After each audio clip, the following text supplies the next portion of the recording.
রাব্বিল আলামিন। সূরা ফাতিহার মধ্যে লুকোনো আছে পুরো কোরআনের গুপ্ত রহস্যকে, যাকে উম্মুল কোরআন বলা হয়, কোরআনের মা বলা হয়েছে। এবং সূরা ফাতিহার যে তাফসীর, তার যে গুপ্ত রহস্য, তার যে মানে বিসমিল্লাহির রহমানির রহিমের মধ্যে আছে। এবং বিসমিল্লাহির রহমানির রহিমে যে তার গুপ্ত রহস্য, তার যে মানে, তার যে সারমর্ম, সেটা বিসমিল্লাহ যে বায়ে নকতা আছে, সেই নকতার নিচে আছে। এবারে চিন্তা করে দেখুন, পুরো 6666 কোরআন পাকের আয়াতের গুপ্ত রহস্য এক বিন্দুতে এসে পৌঁছে গেছে। মওলায়ে কায়নাত আব্দুল্লাহ ইবনে আব্বাসকে বলছে, হে আব্বাস, তুমি কি জানো সেই কোরআনের নকতা কে আছে? উনি বললেন, হযরত আমি কিভাবে জানবো?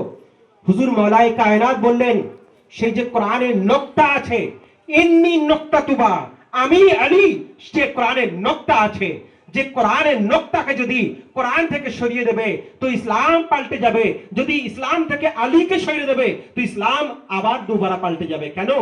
কোরআন হচ্ছে কোনো কথা বলে না, কিন্তু আলী হচ্ছে বলতে হওয়া কোরআন আছে, আলী হচ্ছে না থেকে কোরআন আছে। কেন? আলীর জন্য রসুলে বরহাক বললেন যে আলী মিন্নি বানা মিনহু, আলী তুম মুঝসে হে मैं तुझसे हूं। আলী আছে তো মোহাম্মদ মুস্তাফা আছে, মোহাম্মদ আছে তো আলী মুর্তজা আছে। যেখানে আলী নেই সেখানে খোদাও নেই।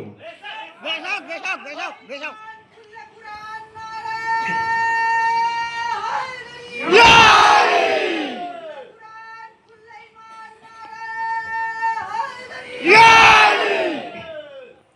মওলা আলী আলাইহিস সালামকে আমরা মানছি না রাসূল পাক বলছেন, না আল্লাহ পাক বলছেন?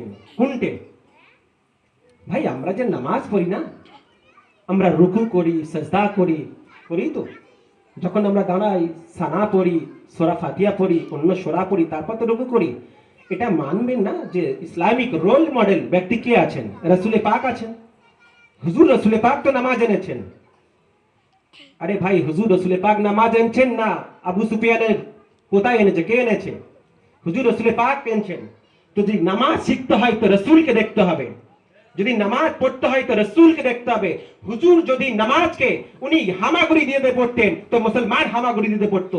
হুজুর যদি বলতেন এক আল্লাহ না দুই আল্লাহ আছে, মুসলমান দুই আল্লাহ বলতো। কেন? হুজুর যা কিছু বলেছেন ইসলামিক ঈমান আছেন, ইসলামিক